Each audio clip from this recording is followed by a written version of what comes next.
I am here in Burlington at the art studio of Jennifer Koch and Gregg Blasdel. This block has been printed before. This one has not. They have been collaborating on prints for the past 18 years. They are a married couple and their collaborations are called Marriages of Reason. And you're seeing some of them behind me.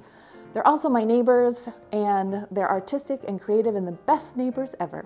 Well, working together, you really have to be in sync. We're marrying two images together. I did the bottom piece and Gregg did the top piece. One of us comes up with an image and the other responds. There's a back and forth, there's a dialogue about where we want to go with the print. And sometimes it works and sometimes it doesn't. Yes. Yes, that's called spill. Spill. And who's who? I'm on top. They're just perfect together. They're reasonable to us that they belong together.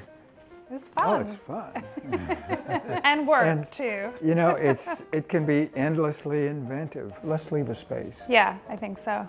Gregg and Jennifer breathe life and creativity into every inch of their space. They have two studios, one for printing and one for framing, a guest house that they rent out, and a home. Each of these environments is adorned with their creations and collections. Some of it they make independently, some is collaborative, some is by their friends, and much of it was made by self-taught artists from across the country. Yeah, our entity shake. We've been together 30 years. I took a printmaking class with Gregg in the 80s. Our life is about making, collecting and making, documenting. I think a sculpture before we collaborated on. We got along well doing it. We didn't fight. And Jenny, is that going to be too close to the bottom? I think so. I think we should push it up. This is where it really takes two people, especially with us Yeah, the bigger the paper down. down. Okay, pal. And this is always the Yeah, this is like the magic, the magic. gift. Like, I love this. I do too. This is Rudy. Gregg and I made it on Lake George. Our alligator. Oh, you did that together? Yes, we were in Nova Scotia. We have this work that we do together. We collaborate. And then we have our other work, which fuels the collaboration. Yeah.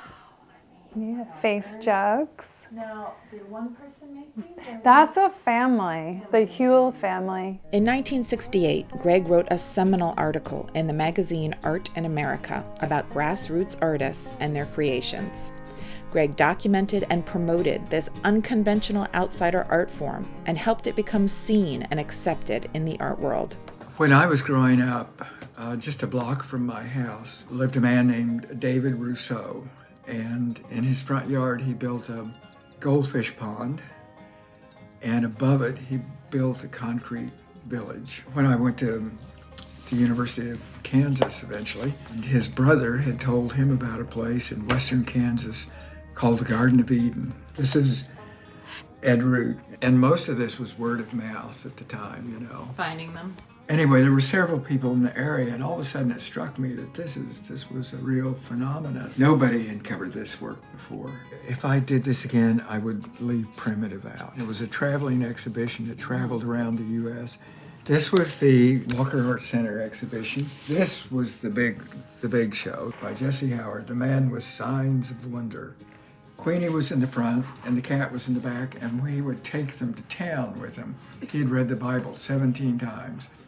And we used to dread when we pulled up because we knew he was going to ask us a question about the Bible. Over the years, I've had so many people say, this isn't art. What they were doing was really outside the norms. You spent so much of your life working on documenting this. Why? Because I didn't think it would be saved. I've seen so many places just bulldozed over. And in later years, Gregg and Jennifer traveled the country documenting these artists and collecting their work. And you can see a lot of it in their home. Here we are with Leonard Knight, Salvation Mountain, yeah. He's in Neyland, California, and he grew up in Shelburne, Vermont. That's two-tone. It's Ava. And so I'm a picture framer. We're in my frame shop. This is Ava's. piece she's having framed. Gonna finish it up for you so you can bring it home and put it on your wall. The finishing touches. I work a lot with artists. Frame it all. I call them scissor drawings, and they evolved from this 1927 Funk and Wagnall Practical Dictionary. The aardvarks. These are hammerhead sharks. So anything I carve away doesn't hold any ink. I can't wait to print Dimensions. I know. I gotta finish cutting. that. I can't wait to finish. I make constructions with found objects. And then lately I've been working on a new series. I call them charms. I used to collect silver shoes. These are real bugs? Yep. Wow. Yeah. Oh my God. Bones. That is just a smorgasbord of Balls. delight. This is Gregg's favorite shelf. I do a lot of object making, and yeah.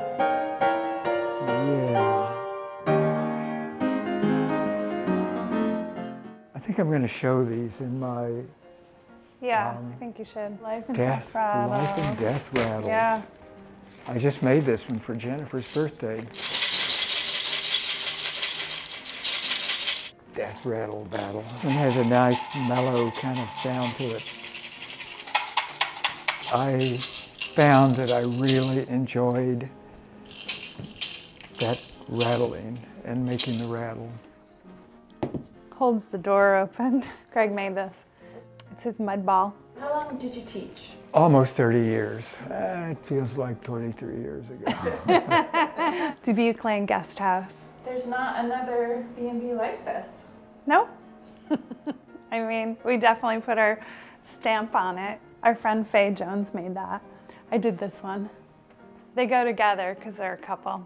They need to be together.